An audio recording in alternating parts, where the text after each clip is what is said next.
education, policy, innovation, and ideas.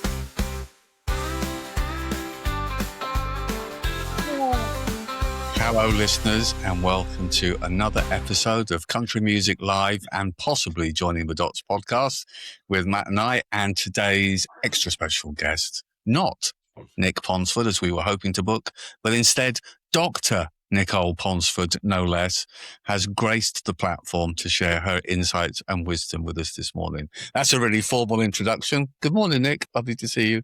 Good morning. It's funny because I don't know how to introduce myself, and now I'm in really academic things, but I still have to say, hi, I'm Nick, and my grown-up name is Dr Nicole Ponsford, but I am very proud as well, so thank you. You should be very proud of it, and yeah. we absolutely salute you for that, because we know those two letters at the beginning of your name, rather than the ones at your end of your name, take an awful lot of work and effort to do.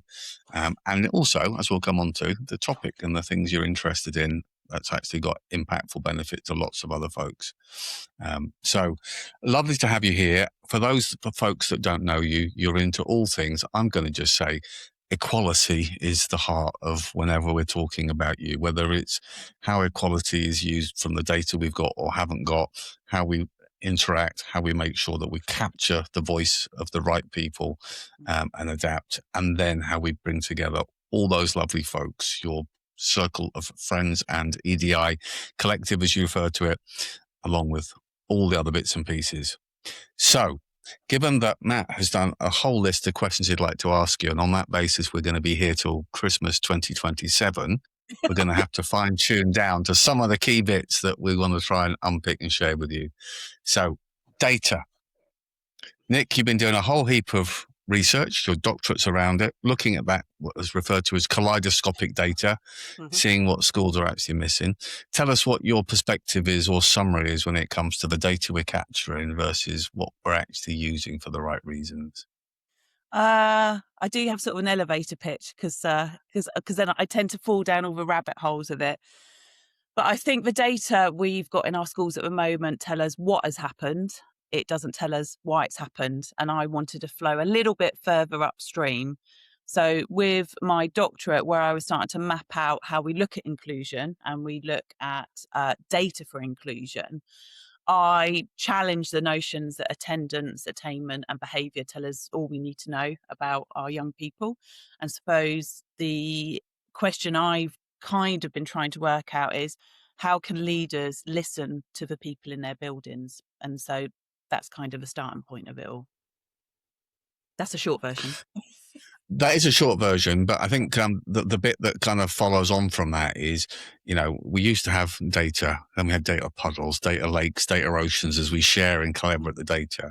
But somehow we always seem to miss out the kids that are struggling most.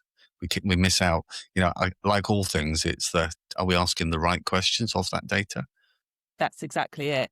And so I knew, school was my safe place when I was little, and I should have been a free school meal child, but I wasn't. It was too shameful for my family. So I knew as a student where I would try to avoid data buckets. And then because I had lots of heroes when I was younger, but I wasn't very good at singing. so I couldn't be Nana Cherry or Salt and Pepper or someone cool. So I became a teacher, which I thought old people did. And then when I became a teacher, I felt it was all about unlocking opportunities, because that's what my teachers have been able to do for me. And I realised very quickly that wasn't the case. And I suppose the last 26 years now that I've had an education, a decade as a school leader, advanced skills teacher, and then just under a decade working for an educational charity looking at disadvantage, I just sort of wanted to challenge the labels. And the doctorate that I started in 2018, you have to, when you do a doctorate, you have to map out the field. And so you're meant to do that in the academic side. So you're meant to read all the thesis and dissertations and all that. And I knew as a school leader, that's not what schools do. So when it comes to inclusion and it comes to disadvantage, school leaders aren't doing that. They're following consultants and coaches and grassroots groups and things like that. So as I started the doctorate, And I think what I'm still doing today is that balance of that academia and that real world of what's going on. And as I started to look at the people around inclusion, there's a real disconnect with the data we collect in schools and the data today that is being amplified by MIS systems and then plug-in AI to those MIS systems. And I just felt what we're doing with this data is we're getting more and more and more, but it's not smart. And it's not telling us about, the kid that's had a hard time before he's come into school because actually he's had, a meltdown at home, or the kid that is actually caring for their alcoholic parent, for example, or likewise a member of staff who's a bit worried about voicing up what's going on personally.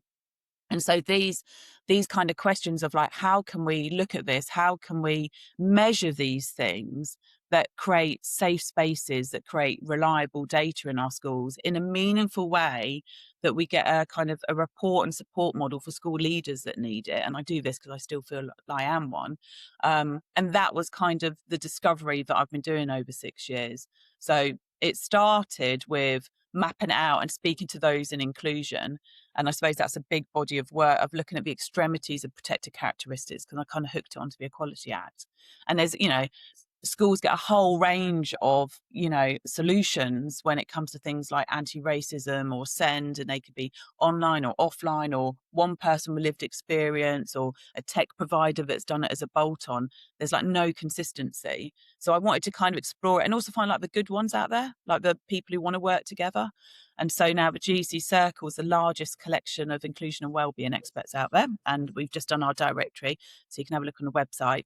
But I didn't just want to kind of talk about inclusion, because you also get a lot of that, like a one-off workshop or like a blog or something. And I thought actually school leaders are smarter than that and demand more, but they can't listen to everyone. Focus groups and interviews have a huge amount of bias in them, because people will only say things if they feel psychologically safe. And the work that I did for a charity, I was in charge of those focus groups and interviews for, sort of 5 years. I did it across South England. And people would say, well, I'm not saying that because my line manager's in the room, or I'm not saying that because I hate that teacher who's sitting there, or I'm not going to say that because then my kids might be at a disadvantage if I tell the school how I feel. And so this idea of kind of listening became really important to me, listening and the unheard voices. And I knew that those brilliant school leaders out there, if they could hear the voices of what's going on, they then know what to do. They can then target their time. They can invest in what they need to do. And I just felt that that gap was missing. So the voices and being able to listen for me is I suppose going upstream of that what, and working out why there is a why, and then in a professional strategy based, point of view, underlying something which is called social capital, which is something else that I've sort of unearthed in my research. That's the kind of way we need to do. So essentially what I did was I had a go, and I got funded for a platform, and I gave it a go for the research. And then it's accidentally become quite successful, because actually there was a real need. And I suppose there was a kind of a hidden market if you're an ed tech provider, but niche, I suppose, if you're in a school trying to work out how do we measure belonging. And I suppose that's kind of where I sit. And now I've now got the data. So we've now, to date, I will tell you, I don't know when this is going out, but I've surveyed 22,000 students and 12,500 members of staff. So using big data and large set data models, I'm now looking at how we can look at trends, and we're putting out with an inclusion index every term. So yeah, I've kind of moved from the teacher to the researcher, to kind of setting up a grassroots groups, to now being an ed tech founder and now doing the research. So, I like Madonna when I was younger. So like she used to keep changing it. So that's what I'm doing. Vogue. I was going to say strike a pose, but we've both got one. I'm sure you're in hundreds of schools now, Nick. Have you got one where they've come across this and it's completely changed things for them, completely changed their approach, or they've completely changed their approach as a result of the platform and all the insights that it gives them? Yeah, we had one of the schools that came on quite early and has now kind of evolved into a trust. And historically, they'd had kind of issues within, like a new leader goes into the school, historic issues, conflict in the air, etc. And they've been doing it for a couple of years now. And what they have found, I think, through being able to do an aerial view on staff voice and then student voice, and then get the kind of knowledge and expertise to target next steps with kind of limited budgets, is that just by listening, they've been able to take ownership. So one of the hard things, I think, if you're a school leader in a new school, or if you're trying to kind of, trying to tackle something that's kind of thrown at you, is a starting point.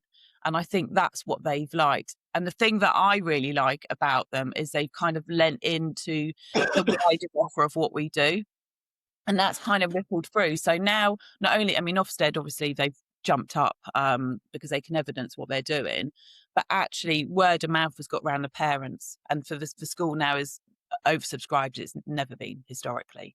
And for me, it's that kind of like body popping. I don't like Cascade. That body popping of kind of inclusion, because when it works and the kids feel safe and the staff feel safe, you don't have recruitment issues because you've got brilliant retention.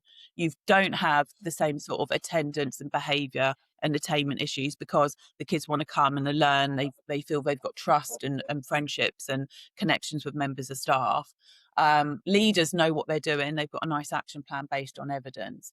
And so, the families hear about it in the area. And then it becomes a place that, when everyone goes into Facebook or WhatsApp and says what's a good secondary school or what's a good primary school, the parents will jump in and do the work for the leadership team in terms of promoting it. So that, I think, has been a really helpful one. But we have very different, we have, individual schools, as you know, Matt, we have trusts. We're now going into kind of regions as well. I'm even doing a pilot with Wales. And although I am a state school girl through and through, we are now got international and independent schools using it but for a different reason. Yeah, because they are maybe a little bit more confident when it comes to data. And the inspectorate is more about pupil well-being. So you put those two things together and people want, an evidence for belonging. And in the international sector, they've had, where they have like well-being surveys, a lot of them are like 20 years old and they haven't been designed with the kids.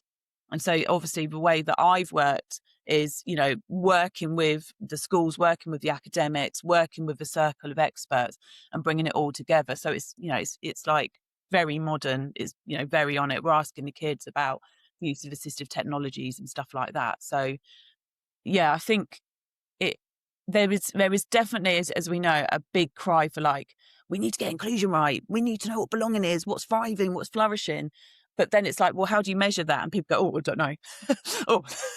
We'll put a sign up that says welcome in 50 languages and we'll get a consultant in and we'll do Black History Month. And, I don't know. And that, I suppose, is where I come from, because unless you've got every single lived experience, no one has, you cannot be the sole person to make that decision. So if you are the CEO or you are a homogenous group of governors, or you are a leadership team that have gaps in your experience, what I'm trying to do is map out what people don't know. And the only way I've been able to do it is by going to those people who have experienced it, like BayMed or LGBT plus ed or some of the authors or academics, to kind of fill that in. And that's why, that's one of the reasons that this data is called kaleidoscopic data, because for me, inclusion and the way that the schools, they do this is not a bolt on, it's a lens. And you do have some heads that already see everything as an inclusion lens. It inspires, promotes, motivates,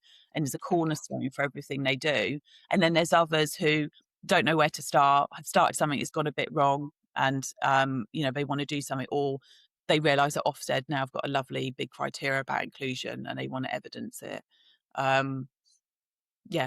Nick, can I ask you, do you think, given this, AI and technology grabbing the headlines in many of the conversations, do you think it was part of the research you do that organisations are starting to recognise that differences are actually the value that people hold in the organisation? I think so. I mean, when you look at like the corporate model, and there's like the McKinsey 2023 report, which is talking about, diversity as a superpower in decision making, and it actually helps with your consumers. And, if you're doing marketing and you've got a wide range in your user group, that will help sell your product. It does, some of those do marry with what we're doing in education. Like, how can you know what it's like for some of those kids if that's not been your lived experience? Yeah. And so if you're looking at how do I, as a school leader, come up with a solution for this, you just may not have that knowledge or capacity or, you know, understanding, but it is out there in the sector. This isn't something new. And I think what you're saying about the AI. So, you know, in 2005, which makes me feel like a dinosaur, I was an advanced skills teacher in new technology. So I was teaching digital media before the iPhone came in. And so, you know, some of us have seen these waves. I saw, you know, in 2000, when the Google browser came in is when I started teaching, and it was like, oh no, everyone's going to Google essays and there's going to be plagiarism everywhere. And we kind of, you know, rode that one. And now we've got the AI one. I think maybe the 22 to 24 all AI here is an excited Gen I thing. I think there's two things that are going to kind of happen is, one, people start to be more confident with AI, so they start to realize where and when they need it, which is what we've seen with EdTech across the board. And I think the next bit, which we're not quite ready for, is for the AGI. So I was at Brunel Yeah. University this week, and that artificial generated images and the way we can start to use multimedia in AI, which I'm quite excited about, but Yeah. also terrified about. That's going to be interesting. So I think What we're about at the skill side? I'm just, one of the things we keep seeing is, you know, that because there's so many tasks that technology can do for us, it kind of amplifies the value of human skills, soft skills, power skills. And in doing so, it changes the weighting of what employers are looking for. We're not necessarily looking for the most academic children now. There's fair and equal pathways for children with creativity and imagination and communication skills, all that malarkey. But I kind of feel that when we talk about those skills, it links into the idea about, like you do, by having these kind of collectives and community where it's about having, you know, celebrating the diversity, and actually the strength is in the diversity. And I kind of feel that's what employers are saying, is we don't need the best mathematicians. Tech will replace that, but we do need someone who's creative and innovative instead. Yeah, I agree. So if you think about when education kind of started and our first through schools, that was 1944. And I was so there. then, Yeah, enjoyed it. I remember it well. So when that happened, retention of knowledge was the best thing in the world. Wow, you read. Boys and girls who can read and, you know, can retain knowledge and quote it back. That was the pinnacle of what it was to be civilized, you know, educated, sophisticated, a power player. What has now changed is we don't need to retain information. We need to question information, and which the media teacher in me is all about. You know, we have now got a generation of young people who do not know if it's real. We don't know if what the president is putting out there from the States is real. Like, we don't know what is real and not. So it's about challenging that. And I think there will be, as we go on, you can see that with AI, it will be AI used with robotics, which will be controlled, and then there will be AI with robotics. So that's the kind of track that you can kind of see when you talk to people in the AI space. And I think as that goes along, there will be an ethical decision of where we use humans. So I could use AI or I could employ a human. I think that's where we're going to kind of get to. And there'll be an ethical stance with it. There will be a better understanding about automation. Like, where does that work for ease or accessibility? Or is cheaper? And I think that's kind of where we go. And I almost think it's a bit like where we've got with consumerism and that kind of capitalism when it comes to clothes. Are we going to be, where's the Primarks and, you know, the H&Ms, and where's everyone going to kind of sit with it? And we've got that, I think, going on in education. And at the moment in this country, what we have got going for us is because we work in so many different silos, you know, head teachers have different kind of things that they can put into the next head teacher down the road, for example. It will be interesting to see where that inconsistency is, that is good, where people can kind of do it for an ethical bit. But also, we all know that that's going to happen with the dark side as well, as people build, you know, like the Death Star when it comes to AI. And for me, I kind of think, well, we're in the middle of it. Like we're the first generation of teachers kind of working this out. So I am really interested in looking at like what Paraguay are doing, for example, is a different country, or Taiwan, where they're leaning into the technology and in using that from a central point of view, or where we've got countries like ours where some things aren't really mandatory, some things come out a little bit wrong, and we kind of have to work it out. So sometimes it's good to sit and eat with popcorn. Sometimes it's good to lean into the legislation, I think. Luckily, we've got Dr Jessop with us to help take us back to from the dark side. Did I get the right references there? Not a daft. Yes, I don't know. It's fascinating listening to you, Nick, and I'm conscious you're now in, I think, not hundreds of countries, dozens of countries. Is it approaching 50 or something? Yeah, we're not quite that much. We're in over 30 countries now. So, Yeah. I mean, that's very interesting, looking at conversations around edtech, which I suppose is one side. And then I always say, then I straddle then inclusion as well. And those conversations, which interestingly have been very separate. So I kind of do stuff in the edtech, or I do stuff in the kind of inclusion side. And in the last 18 months, I'm not running from stage to stage. Like I'm talking about inclusion in edtech, or I'm talking about data in SEND theatres. And for me, I which is a complete honour and privilege, but it shows a direction. There are a lot of mistakes happening though. There are a lot of crooks Well, I was out just there. going to ask, Faults on, yeah. Very what's the most common mistake or assumption that you're seeing across different sectors, phases, countries? Because you must see quite a lot, yeah. given But all the different settings out people there. think that there's, I suppose the main thing, which I can't wait to get out, sorry, Matt, is that people think their MIS data is reliable. That they take it that attendance data is the foundation of what we work on. Now, actually, I would challenge a lot of the attendance codes, which don't actually illustrate the narratives of what's going on. So that would be the first bit. I think things which come where I've seen the other side, where people are doing well-being surveys, engagement surveys. We've just seen the DfE have just put one out, a very small sample group. That actually those questions have been created either in a leading way, so they're not answered honestly. They are identified, so where kids and staff feel that every keystroke that they're being watched, they're not going to answer the survey honestly because they can be worried about things. So a lot of them don't have a psychologically safe space. A lot of them haven't been designed with schools or with the participants, which was my research was ethical participatory action research. So, I had to do it with people because I thought it was a cool thing. So there's a lot of issues around the reliability of data and being really sure that those people fit in those data buckets. There's a problem, I think, with the gaps we've got in data, which is what my data illustrates. And I can talk a little bit more on that if you want. And then I think the other side that I get worried about is the construction of them, that people go, this is a good survey. We know how to do quizzes. Like I've spent 6 years working with psychological, clinical psychologists with universities. I had no idea how to do a survey after, do you know what I mean? Like 20 years in education. Like when you actually learn how to do it, it kind of blows your mind. And then when you add in like UX, like user experience of how to design something that someone starts and feels safe in, then you throw in things like the ICO, digital rights of a child, doing things in the best interest. Are these surveys, is this data in the best interest of a child?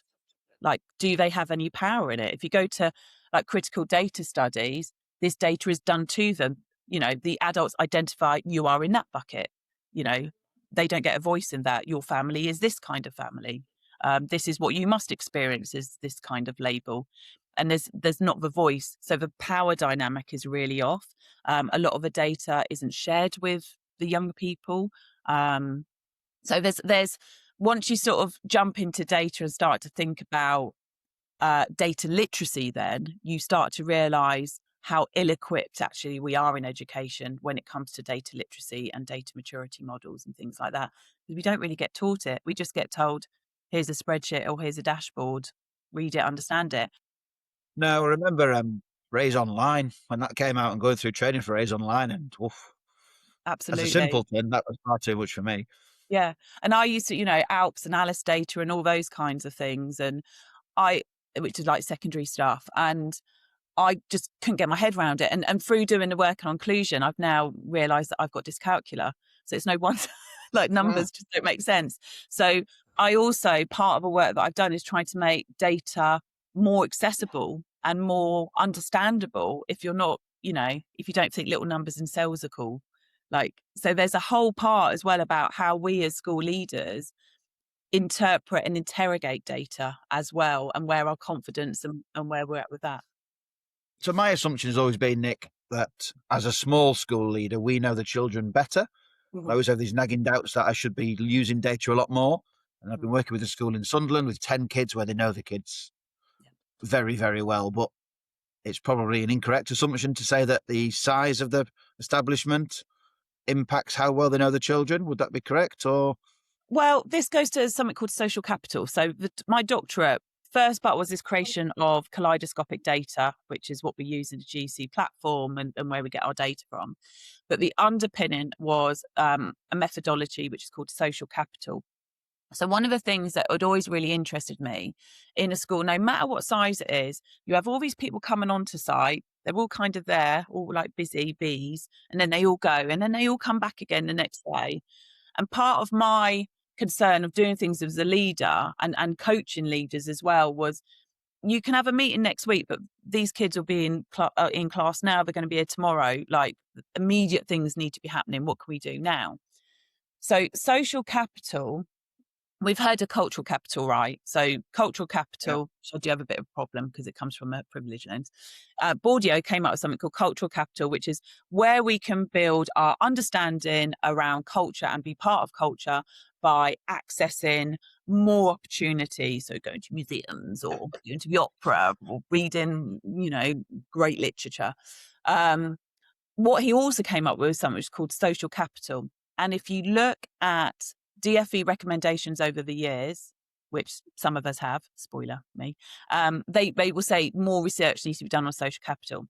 So social capital is how we basically can make ourselves better in society from being with one another, how we grow that capital. So that's about trust, relationships, connections, friendships, having respect. So all the things we want for our kids. When our kids come to school, those are the things they need. They want a great relationship with that teacher. A lot of the kids will be, I'm not going to do that. Like, I'm not going to do that subject because I hate that teacher. So you start to see a subject issue when you get from Key Stage 3 to Key Stage 4, for example. Or I don't feel like I've got a place in that subject. Girls going into tech and STEM careers, boys going into the creative side. So that social capital is really important. So in a smaller school, that social capital can be built quicker and easier because you're connecting and you're talking, and you can realize what you can gain, and the teachers can help promote more because they know the families and they can do that. That still needs to stand in a bigger school. And that's why what I was really interested in is in that listening and that evidence. So social capital works in small ones. And again, data can evidence that, but also it can work in those larger ones where, as a school leader, you may not have a conversation with every child a week, for example, who are your responsibility. You may not, understand. Just when you talk about social capital, Nick, and I have, from what I've read of the curriculum review that Professor Becky Francis did, I think what I found really strange that they didn't take a step back and say, we've got all these kids unhappy in school and use that as a starting point. And that could, I suppose it's quite clearly linked to social capital, which is what you're talking about, isn't it? Yeah. So if the DFE have been talking about it for years and years and years, why is it continually ignored at that level? I think one thing is there's not been a measurement tool that the DFE have put out around this. So we get, it exists around attainment, it exists around attendance, but it hasn't existed. And the tech that I've created is like a workhorse, like it is 1.8 million rows of data times by the participants. Like, it's pretty hardcore because it needs to be multidimensional because schools and people are multidimensional. And so it is very easy to track what has happened. What grade did you get? Are you at school today? The what, the why goes into social sciences, goes into psychology, it goes into EDI, it goes into inclusion, and it's harder. But, just looking at mine from the inclusion index we've got out now, only 12% of students feel fully included in school life. 1 in 5 students, poor attendance to not feeling supported. 18% of students strongly believe that they belong at school. 27% of students don't feel safe in school. 35% of students feel school culture supports difference. 32 of students feel invisible in a curriculum, and 3 in 10. And then what I can do in my data is then go into, those are the headlines, and then go into, right, how do the kids from single parent households feel? How do the kids feel from a global majority? How do neurodivergent? And that's what you kind of want as a school leader. And that's what I think the government needs as well. I think, we are in a time where we can have all the data in the world, but the data isn't informing how we make schools better for our people. What's the point in collecting it, is what I Oh, say. Nick, you're going to set me off now, but I think it's really important to kind of on our flow of a conversation here, because we have for a very long time had data-led rather than data-informed decision-making. And I think there's a real distinction that sits in that. I'm not so keen on the government coming out with their own sets of data and frameworks that we use for these things, because I actually think the value of the work that you've done, it's about co-production. It's about actually echoing the voice and the lived social capital and experience, rather than setting what we see as statistical benchmarks that we've done based on 5-year-old Idaki data and nothing else. And we'll make these assumptions on deprivation equals, and as you've shown, it's a very rich tapestry, or a kaleidoscope, I guess, on that one. But I also worry that the real human part of this conversation, not in any way dismissing all of the data, is, and we always come full circle back to listening more and asking the right questions. And that is something, irrespective of the size of your school, should be the foundation of actually representing your community.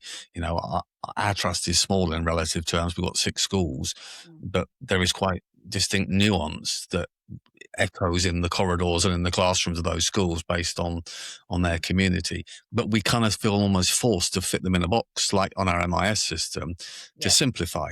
And I know one thing that Matt picked up on was, it's quite easy to put everyone in a box and just call them disadvantaged.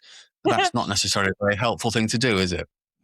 No, It's a really not. unhelpful thing to do. So I'm going to trigger you now to tell us why it's really unhelpful to do that. Why is it unhelpful? Because it masks and hides what's really going on. So, there's also the ethical side of the other end, like you're disadvantaged, I'm advantaged. Good for me. What does that mean? What does it actually mean? And I do see, white working class boys. What do you mean working class boys? What do you mean working class? So those kinds of questions are the ones that I've looked at. And actually the proper measurements would be around socioeconomic status, but we are intersectional human beings. We are made up of lots of different social identities, biological identities. And so if we just say boys do well, that it covers all the boys who aren't doing well. So we do have to get granular. We do have to get nuanced with this. And we do have to be very clear. And if we are talking, I believe, and what I've tried to do as a proof of concept, is if we are talking about inclusion, we need to look at things like the Equality Act, which isn't what we're based on. When we're looking at the MIS data, there's like a fraction of it. What might be helpful as well, as I started to look at data, there's one of the things that kind of came out for what I've been working is I would go to workshops and ask schools what data was. And if you ask staff what data is and you ask students, they're different kind of things. And staff will say, performative data, attendance data. And then you'll say, what do you want to spend your time looking at? Wellbeing data. Do you spend your time looking at well-being? No. Why not? And I think when we start to think about, okay, well, if we don't really want to be talking about the data we're talking about, what kind of data do we want to be talking about? What data would kind of help us? And how do we therefore get that data right that is respectful? It gives power in the right places.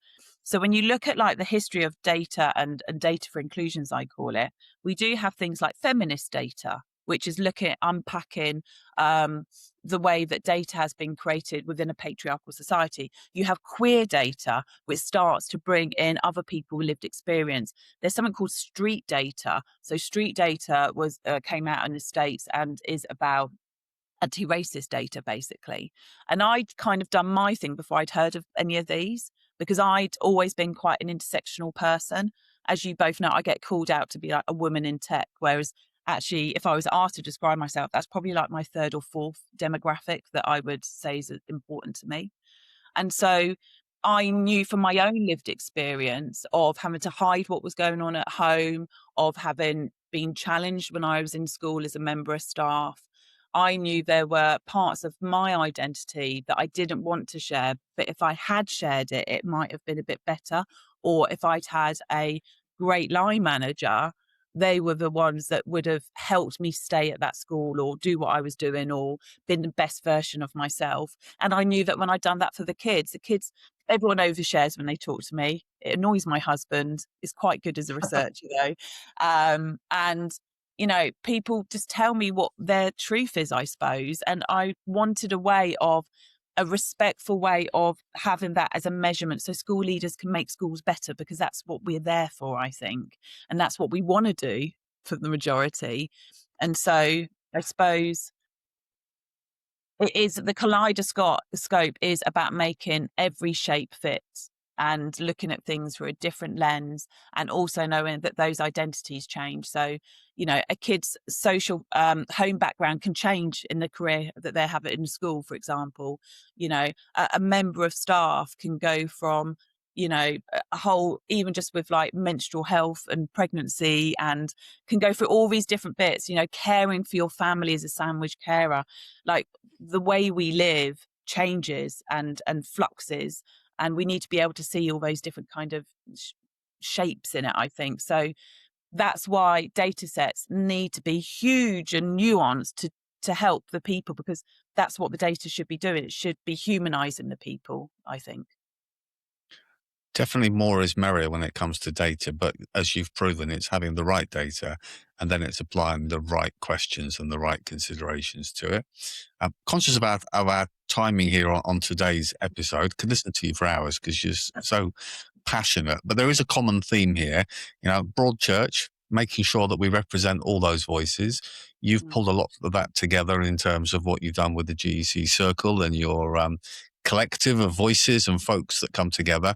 And it's all about bringing the right voices and also empowering system leaders with signposting and access to the right information and the right support to make sure that they can thrive. Can you just sort of summarize how those things come together in your head and the kind of what that looks like for somebody who's not come across what you've been doing with the GC?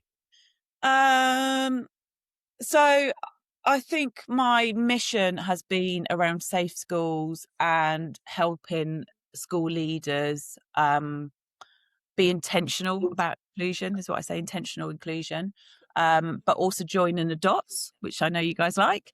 So the other part of it is not just about having data, but it's knowing what to do with that data, having a methodology about getting really reliable, respectful data. So the GC is a circle of experts, largest inclusion and wellbeing experts out there, over 400 strong. The GC platform, which is available for individual schools, trusts, regions. We're starting to work nationally. That's available. And then we've got our research. So we've got our 26,000 Voices report, which we put out into summer, which is our sort of first annual one, which is an English and media teacher's thesis, essentially. So it looks cool. We've got our inclusion index, which we've got the second one out now that Sky News launched, and we'll be putting our next one out in March. And I'm really keen to help schools with a solution. So come and see my work. We've got loads of free resources. If you want to go upstream, we've got the GEC platform. And if you're in the space and you want to collaborate, I'm really up for amplifying other voices and networking. So that's the GEC Circle. You've always been a real supporter. I think DEI Dynamo springs to mind to me, but you've always been the one that's out there, not just trying to signpost people, but also being a good signpost to other folks working in the space. And I think, it's easy to say about broad churches and being inclusive, but then there's also the people that actually go out there and model it day in, day out. So huge respect to you, Nick. And, I think more power to you, because you've been at times one of quite a limited number of voices that have been challenging the norm and actually signposting how we should be thinking about things. So big respect from me, and I know from Matt as well. Definitely. Matt, any closing question or comments you wanted to drop in? Well, Nick mentioned upstream, and given my sewage infrastructure issues that I've been addressing, or standing 15 feet away this morning while others address, I should say, really. I'm just curious, if you could do one thing, Nick, because it feels like we could almost rebuild education sector from the start. It's never going to happen, or we've got all these firmly embedded infrastructures and all sorts of things. If you could do one thing to change the lack of awareness of DEI or whatever, or lack of time spent actually addressing what the data tells us, what would it be? Well, it's the mission I'm on, is to get an inclusion champion in every classroom. That's what I'm trying to do, and I've managed to do it for about 250,000 students to date, and I want to triple that in the next year if I can. So if anyone wants to kind of help me, either from being in the space for the circle or as a school trust regional leader that wants to, tick listening people off their things to do list, come and talk to me, and and just make room for the hidden voices is what I would say. Right. Thank you. Yeah, I think that's a great way to wrap things up. Nick, thank you so much. And hopefully we'll have you back on for another episode in the very near future. So big thanks, Dr. Nick Ponsford. Thank you, Nick. Also, Pleasure. Dr. Nick. Privilege.